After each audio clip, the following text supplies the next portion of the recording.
Halo guys, welcome back again to my channel. Bersama saya Hansen di sini, dan seperti biasanya setiap harinya saya akan buatkan video seputar cryptocurrency. So bagi teman-teman yang tertarik seputar cryptocurrency, boleh aja langsung bantu saya like dan juga subscribe. Jangan lupa juga untuk hidupkan lonceng notifikasinya supaya teman-teman nggak ketinggalan update terbaru seputar cryptocurrency. Oke, pada hari ini guys, kembali kita akan bahas seputaran Bitcoin, dan pastinya nanti ada berita beserta data terbaru yang pengen saya share untuk kalian semua. So stay tune terus sampai akhir video. Kita akan mulai videonya sekarang. Let's go.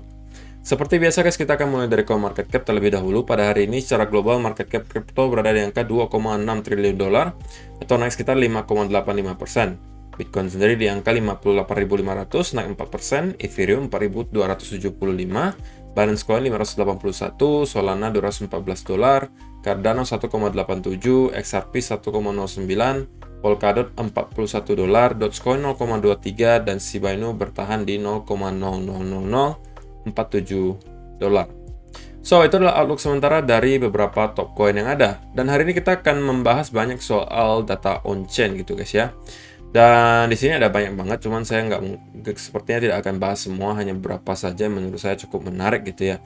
Pertama adalah ini, SOPR Matrix. Jadi ini adalah short term holder SOPR. Jadi kalau misalnya teman-teman perhatikan di sini, jika kita masih berada di sebuah bull market gitu ya, biasanya ketika SOPR-nya ini berada di antara 1 sampai 0,95, itu kita akan mendapati sebuah bottom dari sebuah koreksi gitu. Terlihat dari sini, teman-teman bisa lihat ketika kita berada di area antara 1 sampai 0,95, kita mendapatkan akhir dari koreksi dan kita naik. Kemudian kita koreksi lagi, mendapati SOPR-nya kurang lebih juga di antara 1 sampai 0,95, kita kembali naik. Hal yang sama juga terjadi lagi di sini. Ini juga sama, ini juga sama. Dan pada akhirnya di sini kita melihat SOPR-nya itu menembus 0,95 yang biasanya bukanlah sebuah tanda baik gitu ya. Atau dalam artian kita kemungkinan akan mendapati koreksi besar dan sideways sebelum kita kembali naik lagi. Nah, kalau misalnya kita dalam keadaan bullish seperti ini gitu ya, dan asumsinya kita sekarang masih akan melanjutkan pergerakan bullish, maka sebenarnya sekarang ini kita harusnya sudah sebentar lagi akan menemukan bottom dari koreksi kali ini. Tentunya kita perlu bukti lebih lanjut, ini hanya data on-chain gitu ya guys ya. Dan memang secara historis ini cukup akurat untuk menilai bottom dari sebuah koreksi. Nah, ini juga terjadi di bulan Juli kemarin.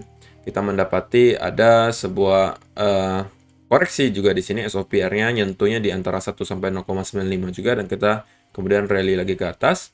Kemudian kita koreksi lagi dan mendapati lagi hal yang sama. Oke, kemudian kita naik lagi. Dan sekarang kita juga mendapati hal yang sama gitu.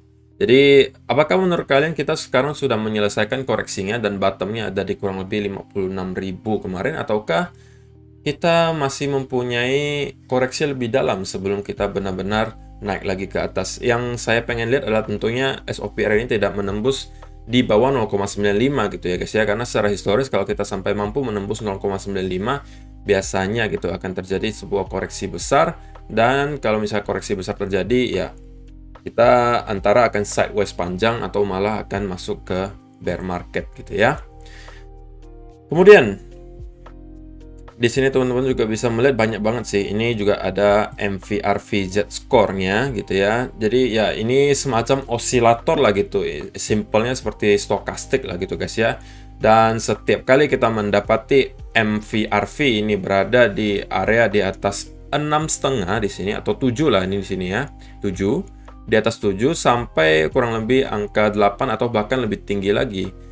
Pokoknya di atas 7 itu adalah area overbought gitu ya guys ya. Jadi setiap kali kita mendapati MVRV ini berada di atas angka 7, maka tidak lama kemudian kita biasanya akan mendapati koreksi besar atau bahkan kita akan masuk ke bear market.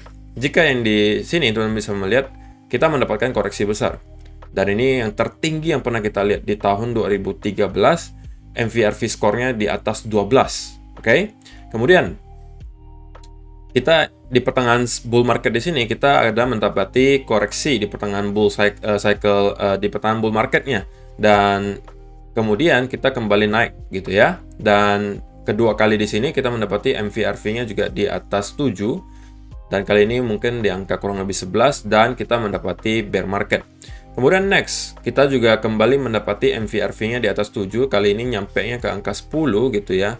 Dan di sini kita juga mendapati bear market.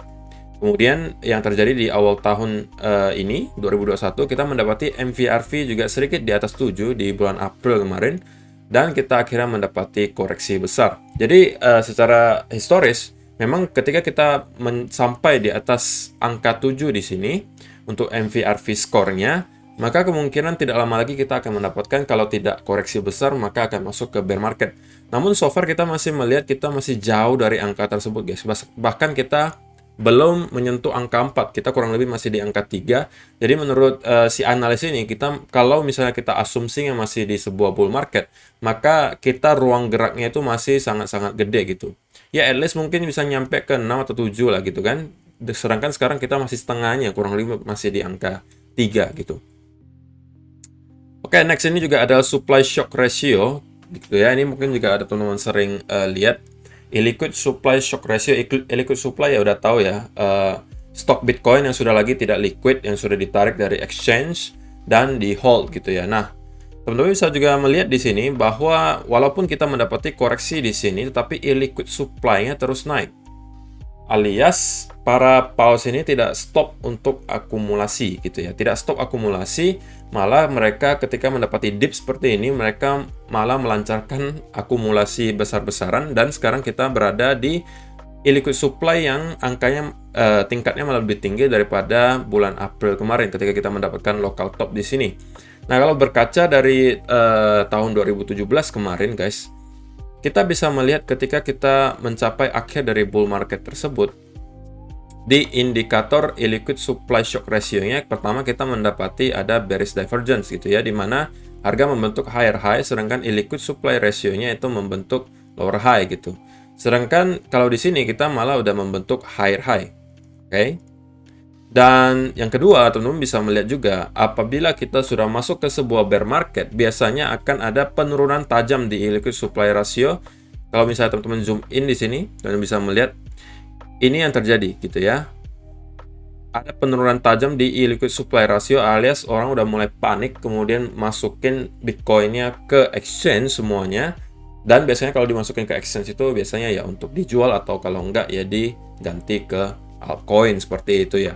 Dan ini tidak terjadi sekarang gitu guys. Jadi kalau misalnya secara illiquid supply shock ratio ini belum menunjukkan bahwa kita kemungkinan akan masuk ke bear market secara data ini ya guys ya. Karena kalau berkaca dari historis sebelumnya, ketika kita akan masuk ke bear market, itu kita mendapati illiquid supply-nya itu turun deras gitu guys. Oke, deras banget turunnya, dan itu baru kita mungkin boleh sedikit lebih waspada gitu. Namun untuk sekarang kita masih melihat illiquid supply ratio-nya malah naik, dan itu untuk mid term sampai long term adalah pertanda yang baik gitu. Dan dengan adanya hal ini, saya juga pribadi masih yakin gitu kita masih di pertengahan bull market, hanya saja kita sedang koreksi sekarang gitu ya. Next, ini juga sama, ini juga yang kemarin mungkin teman-teman udah pernah lihat juga, long term holder net position change, dimana setiap kali kita mendapati ada rally kencang, selalu saja kita masuk ke fase distribusi gitu ya. Alias long term holder ya simple guys, ketika mereka melihat harganya tinggi, mereka start taking profit atau distribusi. Ketika harga lagi murah alias koreksi besar, ya mereka start akumulasi lagi. Nah, terlihat di sini di akhir tahun 2020 kemarin, kita mulai start distribusi itu, para long term holder ya, atau pemegang jangka panjang itu mulai distribusi mulai dari bulan Oktober gitu guys. Oktober mulainya sampai bulan kurang lebih April, baru kita melihat ada fase akumulasi lagi. Tetapi di sini kita udah langsung mendapati koreksi besar. Dan ketika mendapati koreksi seperti ini, teman-teman bisa melihat koreksi besar seperti ini, yang terjadi apa? Mereka start melakukan akumulasi lagi. Oke, akumulasi, sampai sekarang harganya juga udah kurang lebih berada di all time high gitu kan. Dan mereka sekarang start lagi untuk distribusi. Jadi ini hal yang berulang gitu guys. Jadi kalau misalnya berkaca dari historisnya, maka kita akan bertahan kurang lebih setengah tahun. Tapi kalau sekarang kita anggapannya tidak selama itu bertahan di fase distribusi, ya at least ya mungkin bisa 2 atau 3 bulan lagi kita bertahan di fase distribusi. Kemarin juga ada yang komentar gitu kan, Benar kok, katanya kalau dia juga mungkin belajar bandarmologi gitu ya. Katanya kalau distribusi itu tidak segampang akumulasi gitu guys. Karena ya simpelnya kalau mereka para paus akumulasi gitu di harga-harga segini ya kan, masih start akumulasi di sini-sini. Nggak mungkin mereka jualan di sini juga dong guys, ya kan? Mereka kan pengennya dapatnya cuan gitu kan, bukannya BEP. Teman-teman bisa melihat bahkan sampai di harga segini pun ini mungkin udah sekitaran 58-59 di sini ya. Fase akumulasinya itu masih sangat tinggi guys. Alias di harga segini pun para paus masih melakukan akumulasi gila-gilaan gitu. Apabila yang terjadi di sini akumulasi, masa kita nyampe ke harga yang sama, mereka juga start untuk ini lagi, jualan lagi gitu kan. Tentunya yang distribusi sekarang adalah mungkin yang udah beli dari sini-sini ya kan. Kalau yang udah masih beli di sini tentunya mereka juga pengen naikin harganya lagi gitu kan. Mungkin ke 80, 90 mungkin baru mereka start distribusi lagi. Ya logikanya simpelnya seperti itu gitu guys ya. Jadi kemungkinan kita masih bisa bertahan kurang lebih berapa bulan di fase distribusi ini sebelum kita mungkin melihat ke bear market gitu ya. Tentunya ini hanya salah satu indikator gitu ya guys. Kita harus bandingkan, cocokkan juga dengan indikator-indikator lainnya, mungkin illiquid supply-nya, kemudian teknikalnya, barulah nanti kita bisa mengambil kesimpulan yang mempunyai probabilitas yang lebih tinggi. Jadi selalu saran saya adalah teman-teman jangan hanya mengandalkan satu buah data atau satu buah indikator untuk mengambil keputusan investasi, karena takutnya probabilitasnya tidak terlalu besar gitu ya. Next, dari TechDev lagi, si rajanya cocok logi gitu ya. Looking good folks. Let's keep tracking. Jadi dia masih konsisten gitu guys ya. Sampai hari ini juga masih konsisten untuk membandingkan gitu pergerakan di 2017 dengan 2021. Kali ini ya dia cuma mengganti chartnya dalam bentuk line gitu ya. Garis seperti ini. Dan dia masih mengatakan ya kita masih on track gitu guys. Kita masih sesuai dengan pergerakan tahun 2017 gitu. Masih kurang lebih mirip lah gitu. Walaupun kalau misalnya di tahun 2017 kali ini kita sudah start untuk rally lagi ke atas. Dan untuk sekarang kita memang ada sedikit melihat rebound ke atas, cuman ya belum kenceng-kenceng banget gitu ya. Apakah kita akan mengulang nih guys hal yang sama dengan yang terjadi di 2017? Apakah menurut kalian masih possible gitu bahwa seperti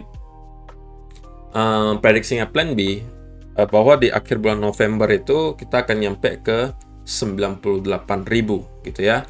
Kalau kalian tanya saya pribadi, jadi gimana kok? Menurut Koko Plan B ini benar nggak untuk bulan November? Kalau saya pribadi gitu guys ya, mungkin kalau untuk angka 98.000, saya tidak bilang tidak mungkin, tapi agak sulit gitu guys. Sepertinya nyampe ke 98.000, sedangkan kita sekarang masih di harga 58.000. Dan juga teman-teman perlu keep in mind kita sekarang di tanggal 20 gitu. Jadi kita hanya kurang lebih mempunyai 1 minggu lebih lagi untuk mengakhiri bulan November. Dan kita masih perlu kurang lebih hampir 30-40% kenaikan sebelum kita bisa mencapai angka 98.000. Bahkan lebih guys, mungkin 50% naiknya. Baru kita bisa nyampe ke angka 98.000. Yang menurut saya ya bukan tidak mungkin, tapi saya pribadi ngerasa itu sedikit terlalu tinggi gitu ya. Kalau misalnya dikatakan 72 atau 75, saya mungkin masih bisa bilang oh itu masuk akal gitu ya, karena kita teman-teman kalau lihat di chart Bitcoin ya gitu ya, ya kalau teman-teman lihat di sini gitu ya, kita coba hitung di sini 1, 2, 3, 4, 5, 6, 7 gitu ya. Anggapan kita masih mempunyai kurang lebih 1 minggu di bulan November, dan apabila kita mendapati reversal kenceng gitu, maka dalam seminggu di bulan Juli kemarin kita bisa menghasilkan kurang lebih dari yang 29.500 itu nyampe-nya ke kurang lebih angka 40.000. Jadi dalam kurun waktu 1 minggu kita bisa naik $10.000 guys. Oke. Jadi kalau misalnya sekarang dikatakan di akhir bulan November kita akan close di angka 72 atau 75, itu menurut saya sangat-sangat fair gitu ya. Sangat-sangat bisa terjadi. Tapi kalau misalnya nyampe ke $98.000, menurut saya itu sedikit out of reach gitu ya, atau di luar jangkauan. Oke, so itulah tag saya pribadi, tergantung teman-teman yakin nggak gitu bisa ke 98.000, ataukah menurut kalian malah di akhir bulan November ini kita malah akan jatuh lagi ke 53.000? Saya pengen tahu pendapat kalian dan komentar di kolom komentar di bawah. Oke? Oke, sekarang kita masuk ke chartnya Bitcoin. Dan di daily chart kita bisa melihat ya at least ada sebuah candle yang sekarang menunjukkan bahwa para buyer udah mulai start masuk lagi gitu guys ya. Udah start masuk lagi ke market. Tetapi ini bukan berarti kita langsung semerta-merta akan mendapati reversal gitu guys. Karena kalau teman-teman ingat seperti yang saya sampaikan kemarin bahwa tentu perlu ingat, ini daerah kotak biru ini adalah daerah yang kemarin sangat sulit ditembus, oke? Berkali-kali kita ke-rebound di angka ini. Berkali-kali kita nyampe ke angka sini selalu ke-reject gitu ya. Yang menunjukkan bahwa memang area kotak biru ini adalah area yang kemarin menjadi support yang sangat amat kuat gitu guys. Nah, kalau itu support yang amat sangat kuat, ketika di breakdown maka sekarang dia akan menjadi area resistance juga yang amat sangat kuat gitu ya. Jadi so far kita masih belum menembus area tersebut. Kita masih berada di pertengahan area support resistance di sini yang sangat kuat. Nah, kalau misalnya kita pengen probabilitasnya lebih tinggi gitu bahwa kita sudah menyelesaikan koreksi ini, tentunya hal pertama yang kita perlu lakukan adalah break dari angka 60.000 di sini. Kemudian stay above ini. Oke. Ini probabilitasnya sudah lebih tinggi. Akan lebih tinggi lagi apabila kita sudah break dari trendline yang tercipta di sini. Oke. Nah, kalau technical analysis itu soal probabilitas ya guys ya. Soal probabilitas. Jadi ini saya jelasin. Kalau semakin kita naik lagi ke sini, kalau kita nyampe ke sini, probabilitasnya sudah cukup tinggi. Akan lebih tinggi lagi bahwa kita sudah menyelesaikan koreksi ini ketika kita sudah break dari sini. Kenapa bisa yang seperti itu gitu guys ya? Karena kalau misalnya kita naik ke trendline di sini dengan model corrective move seperti ini, maka masih saja ada kesempatan kita untuk mendapati satu buah lagi low, oke? Kemudian kita mendapati rally berikutnya ke atas. Ini juga adalah yang kemarin saya sampaikan gitu ya, feeling dari saya gitu. Saya pribadi feelingnya terjadinya akan seperti ini gitu. Antara kita akan mendapati sideways. Sebentar, ini dihapus dulu ya guys ya. Tentunya bukan financial advice ya guys ya. Ini hanya saya sharing saja analisa dari saya. Tentunya kalian harus melakukan analisa sendiri. Nah, ini yang saya rasakan akan kemungkinan terjadi adalah antara satu dari dua ini gitu ya. Kita mendapati ada kembali satu lagi rejection ke bawah, baru kita naik ke atas, atau kita kembali nge-retest trendline di sini sebelum kita membuat satu lagi low dan kita akan nyampe lagi ke atas gitu ya. Untuk kalian spot ya harusnya kalian tidak terlalu peduli gitu ya. Saya juga yang udah start ngambil di sekitaran sini gitu karena ini adalah sweet spot menurut saya gitu ya. Saya juga nggak pusing gitu apabila kita mendapati lagi satu low, ya sudah gitu, paling kita cuma nunggu aja bentar gitu kan. Ataupun skenario satunya gitu kan, kita kembali nge-retest dan juga low, membuat satu low lagi, ya sudah sama saja gitu. Jadi tidak ada salahnya saya udah start serok di sini gitu kan. Satu-satunya hal yang bisa mengubah skenario ini adalah tentunya kita break dari sini, disertai konsolidasi. Dan kalau itu yang terjadi, kemungkinan kita sudah menyelesaikan koreksi kali ini. Jadi kalau misalnya teman-teman tanya saya, jadi Koko kesimpulannya seperti apa sekarang?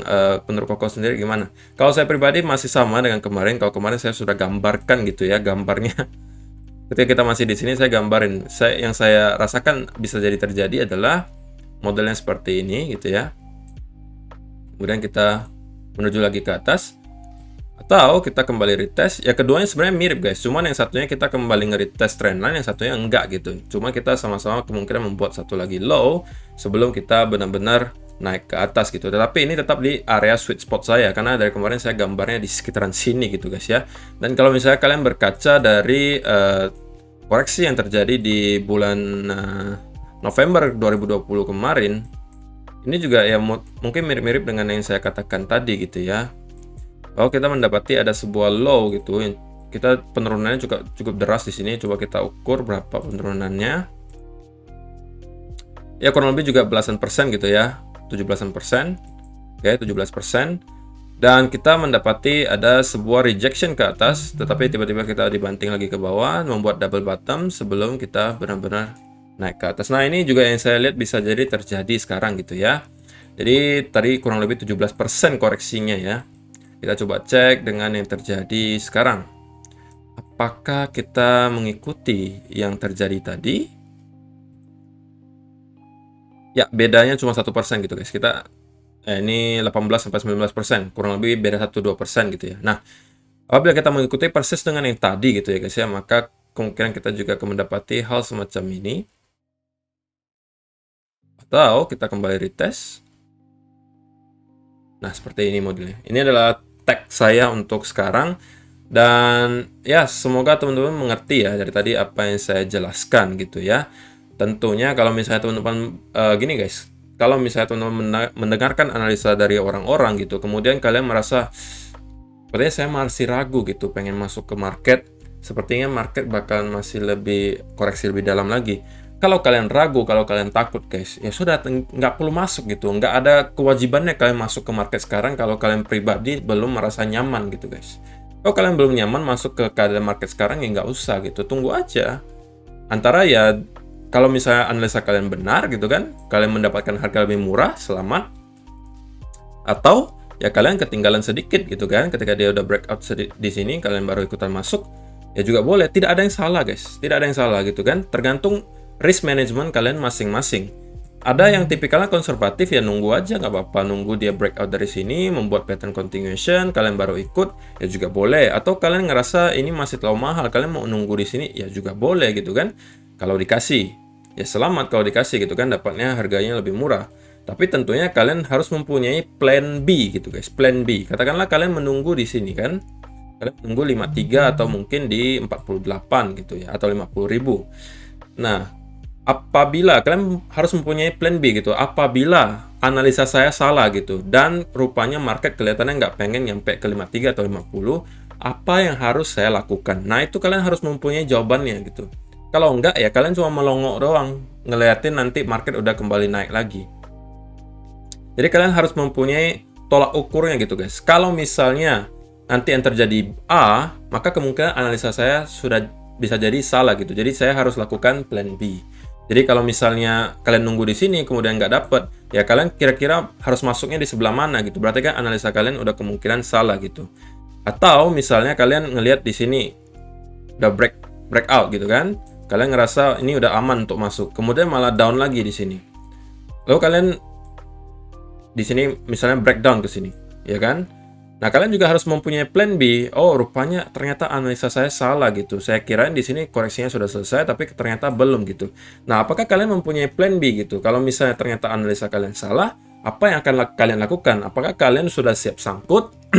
Apakah kalian sudah siap cut loss? Ataukah di spot kalian sudah siap untuk averaging down? Averaging down-nya averaging down di mana gitu kan? Nah, itu semua kalian harus sudah cari tahu sebelum kalian melakukan investasi gitu guys. Jangan sampai kalian hanya dengar dari si A, si B, beli di sini, beli di sana, beli di sana, beli di sini. Tapi kalian nggak ngerti kenapa belinya di sana. Lalu kalau salah itu harus ngapain? Kalian nggak ngerti gitu kan? Nanti, nah kalau misalnya sudah salah, kalian baru katakan, wah kata si A kemarin bakalan naik gitu. Tapi kok salah analisanya. Lalu sekarang saya harus ngapain? Saya nyangkut nih. Nah, itu berarti kalian tidak melakukan research sendiri. Nah, itu kesalahan sendiri. Kenapa kesalahan sendiri, guys? Ya, karena investasi kalian itu pakai uang kalian sendiri. Ya, tanggung jawab kalian sendiri gitu, guys. Nggak ada yang bakal ngambil tanggung jawab untuk kalian. Tanggung jawab kalian sendiri, uang kalian gitu. Kalau kalian ngerasa nggak nyaman masuk sekarang, ya jangan. Gitu kan, jangan hanya karena mungkin saya yang bilang area ini sweet spotnya kalian pengen masuk. Lalu nggak ngerti juga kenapa masuk di situ gitu kan. Kedua, kalau salah ya ngapain kalian juga ngerti gitu. Atau dari orang lain sama aja gitu kan. Orang lain bilang A, B, C, D. Kalau kalian hanya ikuti tok tanpa melakukan riset, ya sudah. Nanti kalian bakalan bingung sendiri gitu. Kecuali memang kalian hoki gitu. Mendapatkan project-project ya memang secara long term bakalan bagus ya. Kalian paling sangkut-sangkut bentar nanti kejemput lagi gitu kan. Tapi kalau sial-sialnya kalian mendapati koin-koin yang nanti bakal hilang gitu, dan kalian nggak tahu harus cut loss di mana, harus ngapain, hanya ngikutin kata-kata orang, beli koin A, koin B, koin C, ya sudah kalian nanti bakalan ribet jatuhnya gitu ya. So, itu aja sih untuk hari ini guys. Terima kasih yang sudah menonton sampai selesai. Semoga bermanfaat video kali ini. Dan kita akan bertemu lagi di video yang berikutnya. Bye-bye.